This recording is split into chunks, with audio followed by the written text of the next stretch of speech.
तर संजय राऊत गुवाहाटीला येण्यास तयार होते। माजी आमदार शहाजी पाटील यांनी हा दावा केलाय। संजय राऊतांच्या मनात उद्धव ठाकरेंबाबतचा राग होता। संजय राऊतांना सोबत घेण्यास आमदारांचा विरोध होता। माजी आमदार शहाजी पाटील यांनी हा गौप्यस्फोट केलाय। संजय राऊत एकनाथ शिंदेंसोबत गुवाहाटीला येण्यास तयार होते असा गौप्यस्फोट शहाजी पाटील यांनी केलाय। संजय राऊतांच्या मनात उद्धव ठाकरेंबाबत राग असल्याने ते गुवाहाटीला येण्यास तयार होते, मात्र त्यांना शिंदेंच्या सोबत केलेल्या आमदारांनी विरोध केल्याचं सुद्धा शहाजी बापू पाटलांनी म्हटलंय। त्यावेळी गुवाहाटीत जे काही दिसून आलं त्या सगळ्या वातावरणातून चौथ्या दिवशी कुठेतरी संजय राऊतालाही गुवाहाटीला येण्याची इच्छा झालेली आहे असं त्या ठिकाणी वातावरण झालं।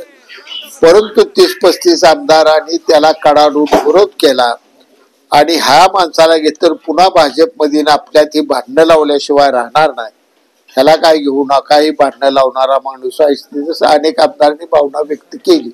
त्यावेळी पुढे तो विषय काय झाला मला माहित नाही, पण त्याची भावना यायची होती। काल गुलाबरावने भाषणात सांगितले त्यावेळी तिथं आमच्यात चर्चा झाली होती ह्याला हे जाय तो उद्धव साहेबांच्या रागापोटी यायला लागला होता अशी एक तिथे चर्चा होती।